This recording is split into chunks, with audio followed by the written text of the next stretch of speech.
Oke, halo Direkta. Assalamualaikum warahmatullahi wabarakatuh. Salam sejahtera bagi kita semua. Om Swastiastu, Namo Buddhaya, salam kebajikan. Nah, jadi kenalin, namaku Eko Nugroho. Kali ini kita akan ngebahas manajemen keuangan TM ke-12. Nah, di TM ke-12 ini teman-teman, itu ada 2 chapter nih, yaitu chapter ke-12.1, yaitu chapter ke-15 tentang Capital Structure Policy. Terus nanti ada chapter kedua, yaitu chapter 16 terkait dividennya, kebijakan dividen policy. Oke, kita masuk yang chapter 15 dulu terkait capital structure policy. Gimana? Prinsip-prinsip yang diterapkan dalam bab ini itu ada 3 teman-teman, yaitu prinsip yang kedua, there is a risk return trade-off, cash flow are the source of value, dan prinsip yang terakhir adalah prinsip kelima, individuals respond to incentive. Nah, jadi kita bahas kilas ya tentang pilihan struktur modal dalam praktek. Tujuan utama dari pengelolaan struktur modal itu untuk memaksimalkan total nilai utang dan nilai ekuitas perusahaan yang beredar. Ini ada kata-kata memaksimalkan total nilai utang ya teman-teman, dan nilai ekuitas. Jadi memaksimalkan gitu, berapa utang yang harus diterbitkan, berapa ekuitasnya yang perlu perusahaan kelola gitu. Dalam artian kelola sumber pendanaan modal perusahaan itu ada 2, dari sisi ekuitas bisa dari sisi liabilitas gitu ya teman-teman. Nah, hasil dari pencampuran pendanaan, hasil dari pencampuran antara debt dan equity yang dapat memaksimalkan nilai gabungan tersebut disebut optimal capital structure. Oke, kita langsung masuk ke topik bahasan kita, menentukan struktur modal perusahaan. Struktur modal itu terdiri dari ekuitas pemilik ditambah utang yang mengandung bunga. Oke, di sini ada kata-kata utang yang mengandung bunga, interest bearing debt. Jadi struktur modal yang paling yang bisa diakui jadi struktur modal itu utang yang mengandung bunga sama ekuitas gitu. Nah, struktur keuangan itu adalah struktur modal ditambah kewajiban yang tidak mengandung bunga. Contohnya akun payable, dia nggak ada bunga. Jadi dia masuk ke dalam struktur keuangan. Jadi ada struktur modal, ada struktur keuangan, gitu ya teman-teman. Hal ini juga digambarkan dalam penggunaan debt ratio-nya.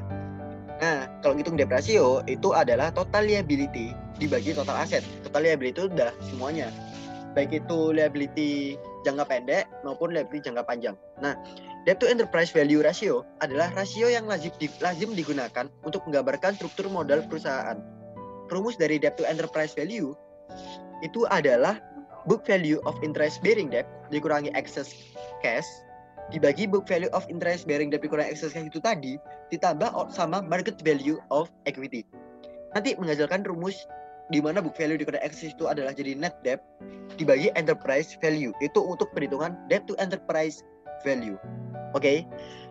Nah, di sini ada kata-kata interest bearing debt adalah utang liability yang mengandung bunga. Contohnya apa? Short term notes payable, current portion of long term debt, dan long term debt. Biasanya itu yang kena bunga yang jangka panjang itu biasanya kalau di soal ada kata-kata long term itu berarti kemungkinan besar dia pasti kena bunga gitu ya teman-teman. Jadi selain short notes payable ada current portion of long term debt dan long term debt. Oke. Sekarang kita masuk ke bawahnya lagi terkait rasio utang lebih besar dari debt to enterprise ratio. Jadi rasio utang selalu lebih tinggi dibanding debt to enterprise value. Karena, jadi kenapa kok rasio utang itu selalu lebih besar? Itu karena ada 2 bahasan. Yang pertama itu rasio utang didasarkan pada nilai buku, dan nilai buku equity selalu lebih rendah dari nilai pasarnya. Nah, yang kedua, debt to value ratio tidak termasuk non-interest bearing debt di dalam numerator yang menghasilkan nilai yang lebih rendah. Dan juga melaporkan TIE ratio. TIE itu time interest earn ratio yang mengukur kemampuan perusahaan dalam membayar bunga atas utang dari operating earnings-nya. Nah, rumus dari TIE ratio kita udah belajar di semester 4 UTS ya, manajemen keuangan. Semester 4 sebelum UTS itu kan kita nyari rasio-rasio ya. Itu kan kita tahu bahwa rumus dari TIE ratio adalah EBIT dibagi interest expense. EBIT itu earning before interest tax. Nah, sekarang kita masuk ke financial leverage. Apa itu financial leverage? Itu adalah melalui pinjaman atas sebagian modal perusahaan pada tingkat bunga tetap. Oke, tingkat bunganya tetap. Perusahaan dapat mengungkit atau leverage. Jadi leverage itu tadi tingkat imbalan yang didapat dari total modalnya ke dalam suatu ekuitas yang memberikan tingkat imbalan yang lebih tinggi. Ini ada contoh terkait financial leverage. Jika perusahaan mendapatkan 17% dari investasinya dan harus membayar hanya 8% dari utang, maka 9% selisihnya. Jadi kan kalau perusahaan itu dapat 17%, 9% ini kan jadi milik perusahaan gitu. Nah, hal ini yang dikenal dengan istilah favorable financial leverage. Oke, jadi kalau lebih tinggi equity-nya, oke, itulah jadi favorable financial leverage. Tapi kalau hasilnya kurang dari 8%, maka disebut unfavorable karena utangnya menjadi lebih tinggi. Nah, itulah pentingnya perbandingan antara liability dan equity. Apakah favorable buat perusahaan atau unfavorable financial leverage? Oke, kita masuk ke pokok bahasan kita yang kedua dalam struktur modal ini, di mana teori struktur modal. Di situ ada teori yang terkenal dari Modigliani dan Miller. Oke, bentar aku ke bawah. Nah, Modigliani and Miller ini nanti menunjukkan bahwa pada kondisi ideal, level utang dalam struktur modal itu tidaklah berarti. Jadi teori ini mendasarkan pada dua asumsi ya. Yang pertama, arus kas yang dihasilkan oleh perusahaan tidak dipengaruhi oleh bagaimana perusahaan didanai. Yang kedua, pasar keuangan adalah pasar yang sempurna. Ini adalah teori yang digagas oleh Modigliani dan Miller, gitu. Nah, asumsi kedua terkait pasar sempurna itu tadi menjelaskan bahwa kemasan arus kas, baik itu dibayarkan kepada investor dalam bentuk dividen atau bunga, itu tidak penting. Nah, bila asumsi tersebut digunakan, bila kedua-duanya ya, itu maka nilai perusahaan tidak dipengaruhi oleh bagaimana perusahaan didanai. Entah banyak utangkah atau banyak equity-nya kah, gitu ya. Nah, kita masuk ke capital structure, the cost of equity, and the weighted average cost of capital. Bila tidak ada pajak, maka WACC perusahaan juga tidak akan dipengaruhi oleh struktur modalnya. Oke, kita asumsikan kita sedang menilai sebuah perusahaan yang arus kasnya berupa perpetuity. Nilai perusahaan disajikan dalam persamaan berikut. Ini kalau perpetuity ya, yaitu from cash flow dibagi weighted average cost of capital. Nah, dari weighted average cost of capital itu apa sih? Itu adalah cost of debt-nya. Jadi cost of debt, cost of capital tapi dari debt, terus itu dikali sama debt to value, ditambah sama cost of equity, dikali sama equity to value. Ini ya, ini adalah nyari weighted average cost of capitalnya. Nah, sepanjang nilai perusahaan dan arus kas perusahaan tidak dipengaruhi oleh struktur modal, maka WACC perusahaan juga tidak akan terpengaruh. Nah, cost of equity itu apa? Yaitu adalah unleveraged ditambah cost unleveraged-nya dikurangi cost of debt dikali debt to equity. Debt to equity ratio, bener ya? Jadi dia itu debt to equity ratio. Nah, cost of equity meningkat oleh adanya debt to equity ratio. Ingat, cost of equity ini meningkat karena adanya debt to equity ratio. Nah, namun demikian, karena bobot yang lebih rendah pada ekuitas yang mahal, maka WACC tidak berubah dan tetap sama dengan cost of capital perusahaan yang tidak diungkit, unleveraged firm. Contoh, ini ada contoh soal. JNK dapat meminjam uang dengan bunga 9%, dan jika tidak menggunakan financial leverage, maka cost of capitalnya sebesar 11%. Perusahaan memiliki debt to equity ratio sebesar 1, cost of debt-nya 8%, dan WACC sebesar 10%. Berapa cost of equity? Berarti cara nyari cost of equity itu tadi adalah cost unleveraged ditambah cost unleveraged min cost of debt kali debt to equity ratio. Oke, cost of equity unleveraged, cost of unleveraged-nya tadi diketahui bahwa cost of capital sebesar 11%. Ya berarti 0,11. Ditambah sama 11% dikurangi sama 8%. 8% itu dari sini ya, cost of debt-nya. Nah, terus dikali sama 1. Nah, terus dikali 1 itu adalah dari debt to equity ratio. Oke, lanjut menghasilkan angka 14%. Itu struktur modal penting dalam realitas karena manajer keuangan sangat peduli pada bagaimana perusahaan mereka didanai. Tentu saja ada konsekuensi negatif bagi perusahaan yang memilih struktur modal yang tidak tepat, yang artinya pada kenyataannya paling tidak satu dari dua asumsi Modigliani itu tadi dilanggar. Nah, jadi pelanggaran asumsi itu tadi ini ya, contoh-contohnya. Ada pelanggaran asumsi yang pertama, itu terdapat 3 alasan kenapa struktur modal mempengaruhi total arus kas yang tersedia bagi utang perusahaan dan pemegang saham. Yang pertama, bunga adalah biaya yang dapat mengurangi pajak. Jadi bunga itu dapat mengurangi pajak, teman-teman. Tax deductible expense. Oke. Sementara dividen tidak. Maka setelah pajak, perusahaan memilih lebih banyak uang untuk disalurkan ke utang mereka dan pemegang saham jika mereka menggunakan debt financing. Inilah kenapa alasan mengapa struktur modal dipengaruhi total arus kas yang tersedia bagi utang perusahaan dan pemegang saham. Yang kedua terkait debt financing, membentuk kewajiban legal yang bersifat tetap. Jika perusahaan gagal membayar kewajibannya, maka akan timbul biaya tambahan bagi perusahaan dan bahkan bisa berujung pada proses kebangkrutan atau kepailitan. Nah, asumsi yang ketiga itu adalah terkait dengan ancaman kebangkrutan atau kepailitan dapat mempengaruhi perilaku eksekutif perusahaan. Demikian pula dengan pegawai dan pelanggan. Itu adalah pelanggaran asumsi yang pertama. Lalu ada nih pelanggaran asumsi yang kedua. Apa itu? Biaya transaksi menjadi penting dan karena biaya inilah maka tingkat bunga di mana para investor dapat meminjamkan uangnya berbeda dengan tingkat bunga di mana perusahaan mampu meminjam uang. Nah, bila ini adalah masalahnya, maka nilai perusahaan bisa bergantung pada bagaimana mereka didanai, apakah dari utang atau dari equity, gitu ya. Itu pelanggaran asumsi yang kedua. Terus, corporate tax and capital structure itu adalah sepanjang pembayaran bunga adalah unsur yang mengurangi pajak. Jadi sepanjang pembayaran bunga itu mengurangi pajak, tax deductible, sedangkan dividen tidak, maka arus kas setelah pajak akan lebih besar jika struktur modal perusahaan meliputi lebih banyak utang. Oke.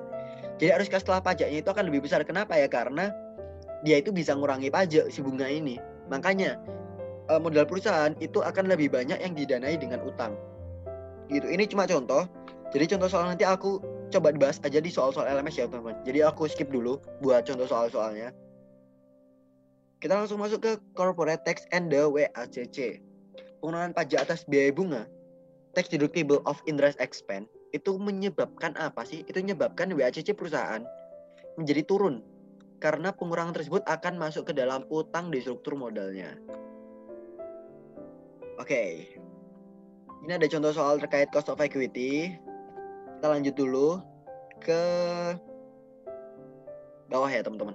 Terkait bankruptcy and financial distress cost. Nah, meskipun utang menyediakan tax saving yang bernilai, sebuah perusahaan tidak dapat terus-menerus meningkatkan utangnya.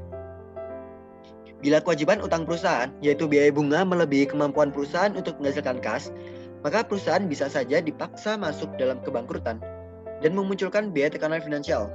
Financial distress cost. Inilah yang dimaksud financial distress cost ya, teman-teman. Jadi, ketika perusahaan itu ngehasilin kas, tapi perusahaan itu dipaksa masuk dalam kebangkrutan atau muncul tekanan biaya, itu disebut financial distress cost. Nah, the trade-off theory and the optimal capital structure. Nah, karena kedua faktor tersebut dapat memiliki dampak material, terdapat peranan struktur modal dalam menentukan nilai perusahaan dan perusahaan harus menukar plus dan minus dari kedua faktor tersebut. Yaitu pertama adalah biaya bunga. Itu kan tax deductible, dapat kurangi pajak. Dan utang menjadikannya lebih mirip bahwa perusahaan akan berpengalaman dengan financial distress cost. Nah, capital structure decisions and agency cost. Ini terkait biaya keagenan. Jadi debt financing itu dapat mengurangi agency cost. Debt financing itu dapat mengurangi agency cost. Sebagai contoh, debt financing dalam bentuk kewajiban tetap akan mengurangi pengendalian diskresionari perusahaan terhadap kas dan pada akhirnya mengurangi pengeluaran yang tidak bermanfaat.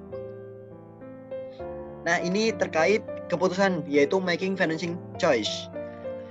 Ketika manager are better informed than shareholder. Jadi ketika manajer itu mempunyai informasi yang lebih bagus daripada shareholdernya. Itu saat perusahaan nerbitin saham baru, ia merasa bahwa saham perusahaan overpriced dan selanjutnya harga saham secara umum anjlok. Hal ini menyediakan suatu insentif tambahan bagi perusahaan untuk lebih memilih utang. Nah, ini Stewart Mears mengatakan bahwa dikarenakan banyaknya isu yang berkembang di saat perusahaan menerbitin saham, maka akibatnya perusahaan cenderung untuk mengikuti langkah atau urutan berikut dalam menambah modalnya, yaitu ada 5. Yang pertama, sumber pendanaan internal. Yang kedua, marketable securities. Yang ketiga, utang. Yang keempat, sekuritas campuran atau hybrid security.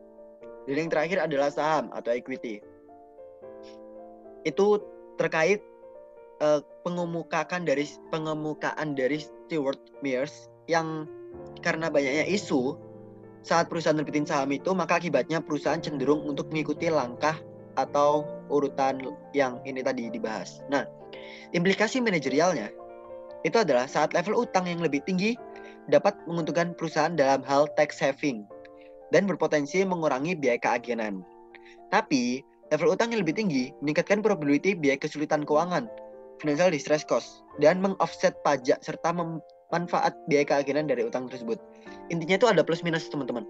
Kalau perusahaan itu lebih unggul di pendanaan utang, ketika itu lebih tinggi di utangnya ya teman-teman, saat dia lebih tinggi di utang, itu tuh nguntungin dalam hal segi tax saving. Jadi pajaknya itu berkurang gitu. Tapi karena kita tahu kalau utang itu bahaya ya, makin tinggi utang itu lebih tinggi ningkatin probability biaya kesulitan keuangan, adanya financial distress cost itu tadi.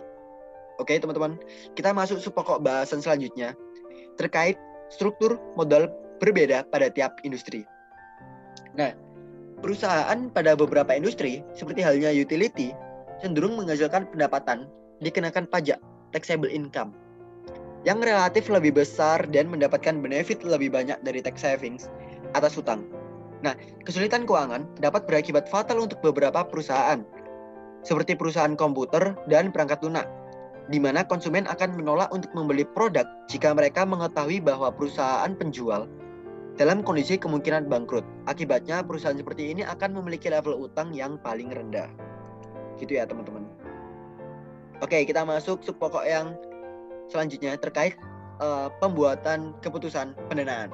Jadi kita masuk ke decision-nya, keputusan kita, yaitu pembandingan struktur modal perusahaan. Melalui pembandingan atau benchmarking struktur modal sebuah perusahaan, kita membandingkan struktur modal perusahaan saat ini dan struktur modal yang akan diajukan dengan kondisi perusahaan yang berbeda dalam lini bisnis yang sama, sehingga akan memiliki risiko yang sama pula. Ini contoh, ini sebenarnya bukan contoh sih, ini beberapa rangkuman dari yang udah kita bahas tadi. Dan ini tuh udah kayak enak gitu loh. Ada rumus-rumusnya. Jadi kalau kita mau nyari debt ratio, itu rumusnya adalah total liability bagi total aset. Kalau kita mau nyari interest bearing debt ratio, itu interest bearing debt dibagi total aset. Kalau kita mau nyari time interest earn, itu dari EBIT bagi interest expense. Kalau kita mau nyari EBITDA coverage ratio, itu dari earning before interest and tax, ditambah depreciation expense tambah amortisasi, dibagi interest expense tambah principal payment per 1 min tax rates. Nah, ini adalah beberapa formula dari beberapa rasio, yaitu terkait debt ratio, interest bearing debt ratio, time interest earned, dan EBITDA coverage ratio. Oke, kita masuk ke ini contoh soalnya, aku skip aja ya teman-teman. Kita langsung bahas nanti di LMS. Terkait aku nanti ngebahas soal 1 sampai soal 5 di LMS. Nah, di sini aku langsung masuk ke financial leverage and the level of the EPS. Jadi kita sekarang masuk di sini ya teman-teman. Nah, perusahaan yang menggunakan lebih banyak debt financing akan merasakan ayunan yang lebih besar dalam EPS mereka untuk merespon perubahan dalam revenue dan operating earnings. Hal inilah yang disebut financial leverage effect. Oke, terus financial leverage dan volatilitas EPS. Tabel di bawah ini mengilustrasikan dampak financial leverage atas volatilitas dari earning per share EPS. Nah, di sini ada financial leverage and volatilitas EPS. Ini ada contoh, yaitu ketika ada capital structure, ada A, B, dan C. Di situ ada worst case dan best case. Terus ada selisih antara EBIT-nya, jadi selisih di EPS-nya. Terus ada change in EPS. Nah, kita ketahui bahwa pada saat EBIT tinggi, perusahaan dengan leverage lebih tinggi akan menghasilkan EPS yang tinggi. Namun, jika EBIT-nya jatuh, maka perusahaan yang menggunakan lebih banyak financial leverage akan menanggung penurunan yang besar.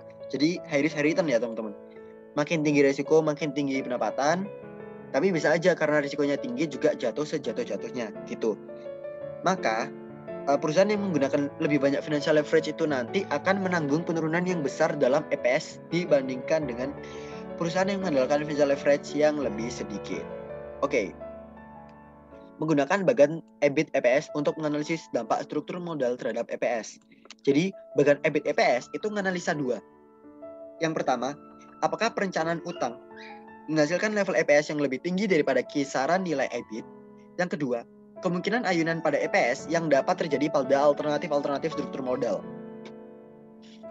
Nah, ini ada contoh. Pokok contoh aku skip dulu ya teman-teman. Kita langsung bahas. Ini sepokok kita yang terakhir, yaitu terkait menghitung titik indifference EPS untuk alternatif struktur modal. Titik perpotongan dari dua garis struktur modal disebut dengan EBIT EPS indifference point.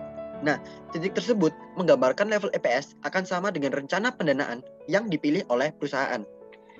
Oke, nah ini ada contoh saat pada EBIT bernilai lebih besar dari level indifference EBIT-nya, maka rencana pendanaan yang more leverage akan menghasilkan EPS yang lebih tinggi. Namun, pada EBIT bernilai lebih rendah dari level indifference EBIT, maka perencana pendanaan yang melibatkan less leverage akan menghasilkan EPS yang lebih tinggi. Oke, jadi ini adalah video pertama. Mungkin nanti aku lanjut ke chapter yang selanjutnya terkait video yang kedua. Jadi thank you buat perhatiannya. Sampai ketemu di video selanjutnya. Wassalamualaikum warahmatullahi wabarakatuh.